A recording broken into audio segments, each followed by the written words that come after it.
Outlaw Saga. Steve said the White House and the backyard were the same garden. He said get all the artists inside quick before the hurricane comes. Said introduce yourself.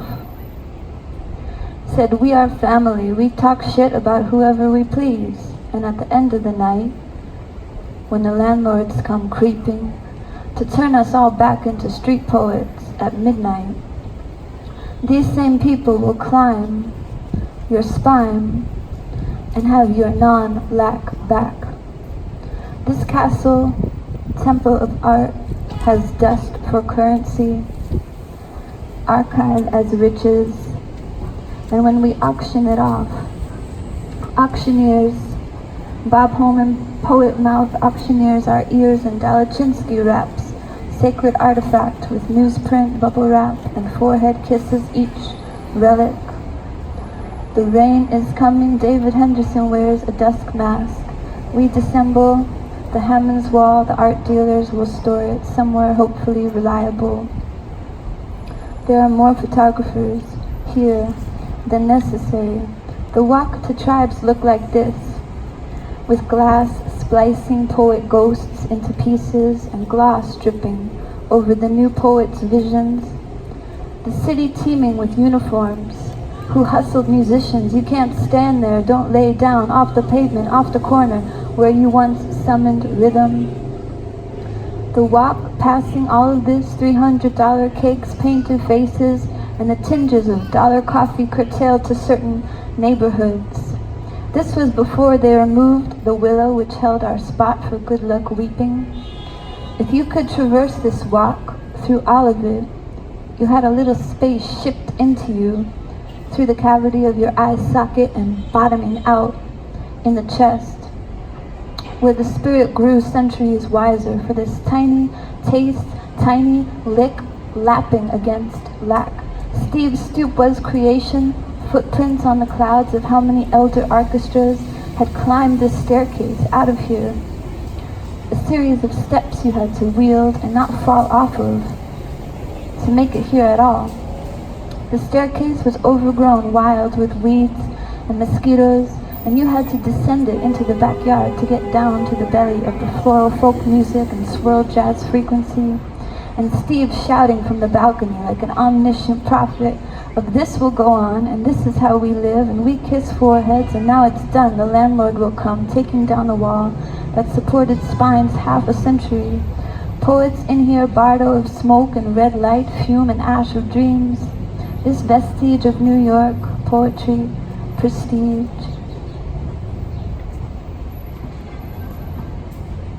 Return poetry to the silent night, plagiarized night, feeling a cinema glow pass by your window.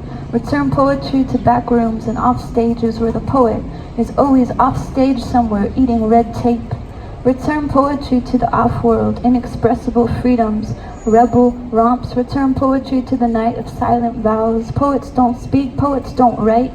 Ring the bell on the Moulin Rouge Avenue and wait for Steve Dalachinsky to turn you back into the rain, Parisian rain, spinning and wet, because this is the first lesson in poetry. Prepare to suffer, prepare to struggle, prepare to write and ride the form into rhythm. Rhythmic and writing, prepare for little healthcare, but a mysterious excavation journey few do know or seek. I'm gonna ask Daniel Carter to come join me.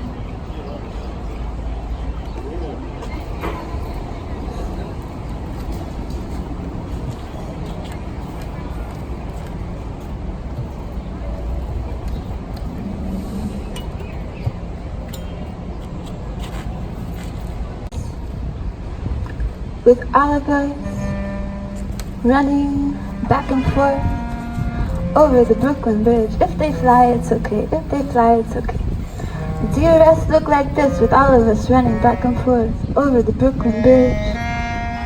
Shape-shifting, good, evil, good, evil, good, evil. Coward and brave, coward and brave.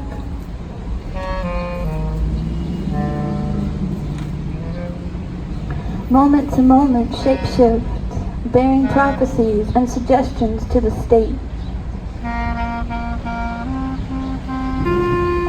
The sign speaking overhead thrust down into speeding cement, where spiritual starvers went speeding, and certain jumpers on the process of being saved. Our protagonist got a taste of an off-world. No more would he walk like a silent cat concealed among his exploding visions.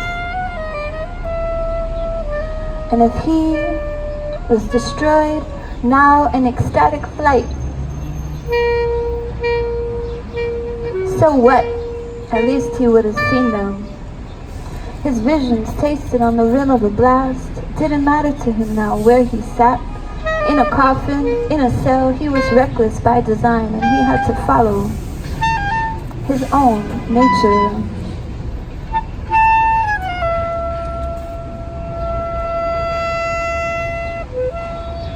Few could escape these rituals and positions, but he did, throwing himself like a wild mare into the ocean, into the police line, thrashing like life was on the verge of collapse. He rammed headfirst into poetry and starved himself for 3 whole nights. On the 3rd night, he went out and spent pennies on bread and roamed the streets, feeding all the rich who starved spiritually. He pontificated on the theme of entitlement and said, if some cannot eat, I shall not eat. If some cannot live, I shall not live. If some cannot dance, I shall rewire new forms of dancing. And he roamed the streets at night, singing to himself and climbing various needles, up into the boiling heavens and down into clandestine undergrounds. He invented codes none could see. He invented worlds, stories, myths, characters.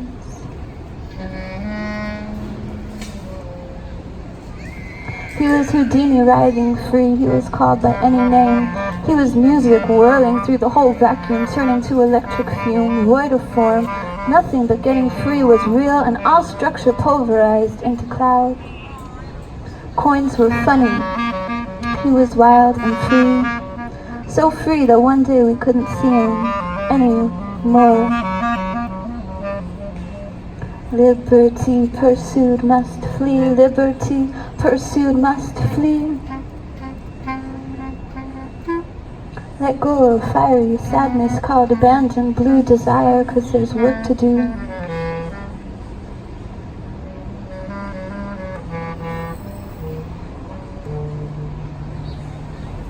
A fat pearl, otherwise known as the planet, saturated to full spectrum frequency, with the shape of bona fide, opal, whole, radiating in stillness, surrounded by the film of radio bloom. Static sound building graphic waves, pyramidic translations of bloom. Blue, white, zap things unnameable, offsets, muted blacks hanging orb-like, glowing far enough to traverse the earth and disappear all the mythic fictions, melting them like wax until they wane sanctified and smooth, a simultaneous stream pulled like thread around the planet and its disparities, so sanctified and smooth. This orbit of fullness, so full it couldn't accept one more poetry, but new workers kept coming, writhing out of the sea and concrete.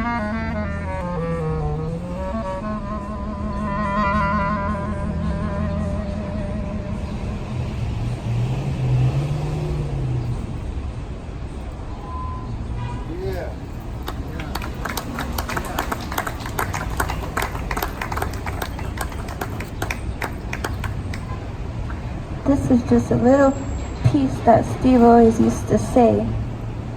And people, I think, I could be wrong, but people would think that he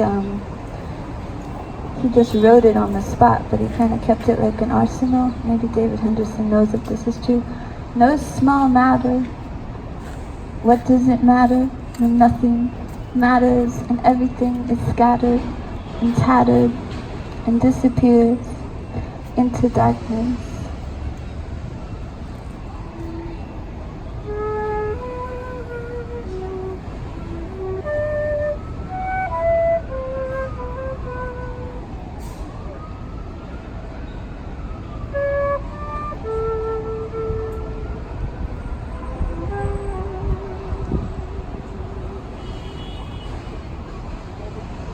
I was on some far-gone planet, summoning virtue all depraved. On a silent vow while speaking, I was in an altered state. It took work to land back down again, trudging with a tiny morsel of grace. It took a walk quite riskily.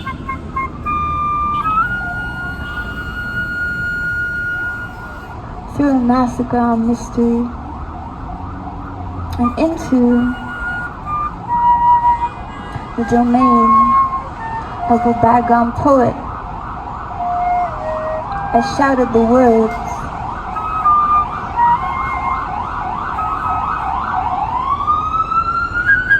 But the devil doesn't know he's done it. The devil doesn't know he's done it. The devil doesn't know he's done it, does he?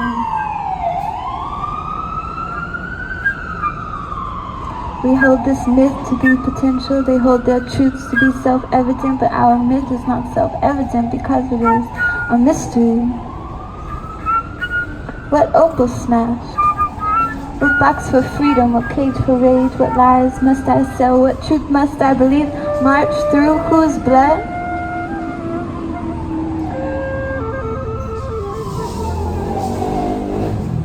The thing about a secret, like a secret poet living in squalor. The thing about a secret, if you put it out there, someone might kill it.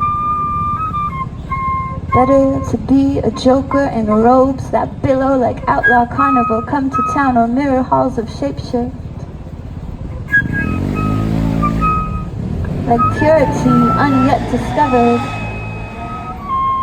by excavators on the prowl, gluttons on prowl, gluttons on prowl. Climbed in a box to become seen, climbed in a box to become seen. The poet work is really cut out in any crack of cement, the rose that grows in all infinite, shape-shifting, mutable directions.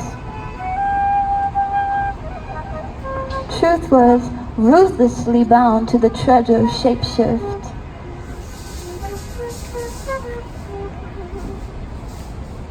Outlaw lands and outlaw poet lands where you might feel compassion for the inhabitant of an unwieldy knife tranquilize the judge with a tincture of distilled sound and be still.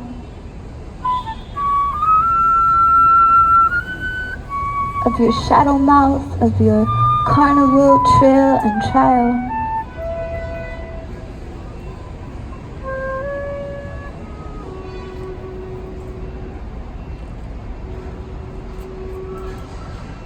Thank you.